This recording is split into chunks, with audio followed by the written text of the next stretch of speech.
बिस्मिल्लाहिर्रहमानिर्रहीम। अस्सलाम वालेकुम नाज़रीन, आपको एक दफ़ा फिर अपने इस यूट्यूब चैनल पर खुश आमदीद कहता हूँ। नाज़रीन, आज की इस वीडियो में मैं आपको बताऊंगा कि नवाज शरीफ ने पाकिस्तान के ऊपर क्या क्या एहसान किए। नवाज शरीफ की मजमूई तौर पर तकरीबन 10 साल हुकूमत रही, वो वज़ीर आज़म रहे। वज़ीर आज़म की मुद्दत 10 साल है, यानी 2.5 साल 2 दफ़ा और 5 साल का वक्फा उनको 2013 से 2018 में मिला। उससे पहले वो वज़ीर ख़जाना और फिर वज़ीर आला भी रहे।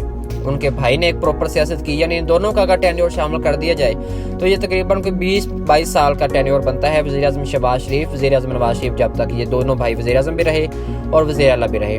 अब पिछले दिनों हमने एक वाक़या देखा कि जब UNO की एक बड़ी अदालत में, आलमी अदालत में, उन लोगों ने इंडिया के साथ जो हमारा एक बड़ा इशू चल रहा था और हमारा एक मुकदमा चल रहा था, उसने इंडिया ने नवाज शरीफ की कोर्ट इस स्टेटमेंट को कोर्ट किया वहाँ पे, जो हमारे लिए बायस शर्मिंदगी थी और हमें बड़ा अफसोस हुआ कि इस तरह का बंदा हमने इलेक्ट किए रखा और 3 साल हमने इसको वोट दिए। और आजकल भी कोई इस तरह के बंदे हैं कि जो कहते हैं कि नवाज शरीफ चाहे किसी जगह से अपने कुत्ते को खड़ा करते हैं, हम फिर उसको भी वोट देंगे। तो यानी ये जहनी पस्ती है जिसको इमरान खान झंझोड़ने की कोशिश कर रहा है और जिसके साथ इमरान खान की बेसिकली जंग है। इमरान खान किसी फर्द वाहिद से नहीं लड़ रहा, उसकी जंग एक ख़ास किस्म की जहनीत से है, उसकी जंग एक ख़ास किस्म के नज़रिए से है। वो चाहता है कि आप अपने जहनों को गुलामी से निकालें और जो वो बार बार अपनी तकरीरों में कहते हैं कि खौफ के बुतों को तोड़ें और आप शऊर वाले बने हैं। यानी हर चीज़ को जो भी कहे, चाहे इमरान खान कहे, चाहे कोई स्टेटमेंट नवाज शरीफ दे, आप उसको पहले उसको तोलें, उसको मेजरमेंट करें कि क्या ये लीगल है, क्या ये मंतक के ऊपर उतरती है पूरी, क्या इस पे वाकई कोई बात की जा सकती है, लॉजिकल है कि नहीं है। मसलन अब जो मैं बात कर रहा था कि उन्होंने, हमारा एक इशू चल रहा था रेमंड डेविस के हवाले से, या जो 2008 में मुंबई में हमले हुए होटल में, तो उसमें नवाज शरीफ ने ये बयान दिया हुआ है कि जी ये हमले पाकिस्तान से हुए। अब इस स्टेटमेंट को एज ए प्रूफ उन्होंने, इंडिया ने आलमी अदालत में रखा, आलमी अदालत इंसाफ में, और कहा कि ये देखें कि ये पाकिस्तान का सिटिंग प्राइम मिनिस्टर जो 3 दफ़ा रह चुका है, उसने ये स्टेटमेंट दिया है कि ये जो हमले हुए थे ये पाकिस्तान से हुए थे। अब मुझे बताएं कि वहाँ पाकिस्तान की शर्मिंदगी नहीं हुई होगी क्या? हम बहैसियत कौम फिर नवाज शरीफ को एक बार फिर वज़ीर आज़म बनाना चाहते हैं ताकि वो इस तरह की बोंगियाँ मजीद मारे। फिर हमने पिछले दिनों देखा कि कनाडा में करप्शन का मजमून आया, तो वहाँ पे नवाज शरीफ की एग्जांपल दी गई कि जी करप्शन इस तरह होती है और करप्शन की जिंदा मिसाल नवाज शरीफ है। कुछ इस तरह की स्टेटमेंट थी वहाँ पे। तो ये हम लोग को सोचना चाहिए कि जब हम ओबामा के सामने बैठते हैं, जब हम डोनाल्ड ट्रंप के सामने बैठते हैं, तो हमारा एटलीस्ट मैं इस बात को समझता हूँ कि आप एक गरीब मुल्क हैं, आप यकीनन लेके चलने वाले हैं। आपको अल्लाह ताला ने तो पूरी हिम्मत दी है और अल्लाह ताला ने आपको पूरी कुव्वत दी है, पूरी आपको दानिशवर लोग आपके इर्द गिर्द हैं, लेकिन आप चूंकि खुद ज़हनी गुलाम हैं, इसलिए आपके हालात इस तरह से हैं। तो जब तक आपकी कम से कम जो बॉडी लैंग्वेज है, आपका जो स्टेटमेंट देने का एक एटीट्यूड है, वो कम से कम प्रोफेशनल होना चाहिए। वो इस तरह का होना चाहिए कि जब अगला बंदा आप उसके साथ बात करें, उसको पता चले कि यार मैं एक मुल्क के सरबराह से बात कर रहा हूँ। आप एक मुल्क के चीफ एग्जीक्यूटिव हैं, वो आपके साथ अगर कोई बात करे, तो आप ओबामा के सामने बैठते हैं तो आपको कुछ सवाल की समझ नहीं आती। आप UNO में चले जाते हैं तो आपके जो छोटे भाई हैं वो पर्चियाँ इधर उधर करते रहते हैं, कोई स्टेटमेंट को प्रॉपर नहीं आती। फिर आप जब उसके सामने पानी पीते हैं, 8-10 आपने पर्चियाँ हाथ में पकड़ी होती हैं। तो ये हमारे लिए नवाज शरीफ साहब और पाकिस्तान के मुस्लिम लीग नून की पूरी क़यादत को कह रहा हूँ, ये बहैसियत कौम हमारे लिए बायसे जो है वो शर्मिंदगी होता है। आप काइंडली पहले अपने आप को, अगर आपके पास इतना नहीं है तो आपने सियासत में क्या, मतलब अब आपने सियासत में रह के क्या करना है? आपने मुल्क के लिए 25-30 साल में क्या किया है, जो अब आप आखिरी दम तक 70-75 साल के आप लोग हो गए हैं और आप लोग अभी भी मुल्क की वज़ीर आज़म एक दफ़ा में कोई बना दे, जैसे मर्जी बना दे। आप अब शहबाज शरीफ वज़ीर आज़म हैं, आप क्या कर रहे हैं? मतलब आपकी कितनी को आप मुल्क की दर्द था आपको, और आप जब वज़ीर आज़म बने तो आपने कितने को अच्छे काम कर लिए हैं?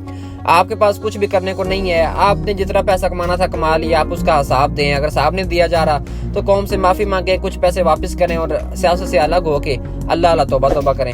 आपकी बेटी इधर होती है, आप उधर होते हैं, आप पाकिस्तान नहीं आ सकते, बेटी आपके बाहर नहीं जा सकती, आपकी जो अहलिया हैं वो वफात पा जाती हैं तो उनको आप छोड़ने इधर नहीं आ सकते, यानी उनके आप फनरल में या जब उनकी तदफीन हो रही होती है उसमें आप शामिल नहीं होती है। आपके बेटे इधर नहीं आ पाते, आपकी वालदा उनकी बेटों की वालदा मिलने उधर नहीं जा पाती। तो यानी कुछ इस तरह का सिलसिला है कि आपको बेइज्जती, और जब मरियम औरंगज़ेब बाहर गई तो उसके साथ क्या हुआ, फिर जब आपके बेटे हुसैन नवाज के बेटे बाहर निकलते हैं तो उनके साथ क्या होता है। यानी अल्लाह ताला ने अगर आपको पैसे दिए हैं, आपका एक भाई कहते हैं शहबाज साहब कहते हैं कि जी हमारा अबू जी बहुत गरीब खानदान के साथ ताल्लुक था, आप कहते हैं कि जी मरियम नवाज कहती है कि मेरे दादा बड़े अमीर आदमी थे।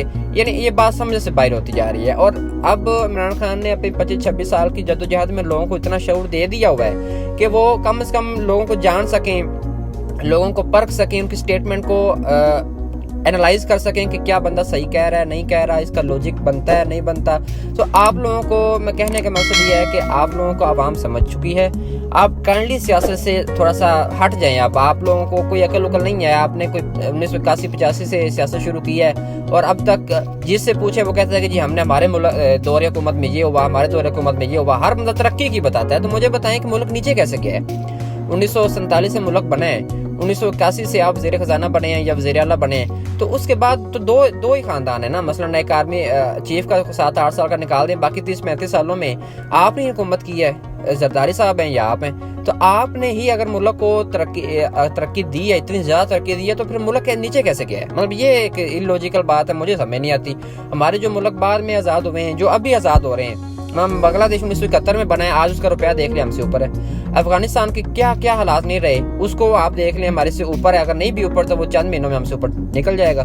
तो यानी अब किसको हम क्या कहें, अब इसकी कौन जिम्मेदार है कि मुल्क तरक्की तो नहीं कर रहा, तो अब इसका जिम्मेदार कौन है। अगर आप एक सारे लोग फॉर एग्जांपल आप सारे लोग बैठ जाते हैं मीडिया चैनल पे या किसी पे भी और आप लोग देखेंगे यार इस मुल्क का आखिर नुकसान किया किसने है, तो आप लोग अगर फॉर एग्जांपल हम लोग कहते हैं कि इस्टेब्लिशमेंट आ गई थी, इस्टेब्लिशमेंट ने 35-40 साल जो है या 20-25 साल जितने भी वो इस्टेब्लिशमेंट ले लिए, तो आप सारे बंदे मिलकर इस्टेब्लिशमेंट को साइड पे कर दें। मतलब आप 50-60-100 सियासतदान तो है ना जो जिनके पीछे आवाम चलती है। मतलब 155 MNA तो PTI के हैं, फिर आपके MNAs हैं, सेंटर्स हैं, आप कम से कम तो 250-300 सियासतदान ऐसे हैं जिनके पीछे आवाम फॉलो जिनको करती है, और कुछ ऐसे रेलूकटे हैं जिनको पार्टी की वजह से लोग जानते हैं। तो आप अगर सारे बंदे मिलके अगर आर्मी को या एस्टैब्लिशमेंट को साइड पे कर दें, अपनी सियासत से हटा दें, तो ऐसा हो नहीं सकता। ऐसा हो सकता है। आप सिर्फ ये बंदा कोई हर बंदा ये कहता है कि यार मुझे वज़ीर आज़म बना दो, बस आप जो कहोगे मैं करूंगा। हर बंदे को अपनी पड़ी है, मुल्क की कोई नहीं सोचता। और जिस कुछ जो मुल्क का सोचने आया होता है उसको आप लोग सारे मिलके एक साइड पे कर देते हैं, खुडे लगा देते हैं। तो मज़ीद इस तरह की इन्फॉर्मेटिव वीडियो जानने के लिए हमारे चैनल को सब्सक्राइब करें, बेल के आइकन को लाजमी क्लिक करें ताकि इन्फॉर्मेटिव वीडियोस आपको बर वक्त मिल सकें। शुक्रिया।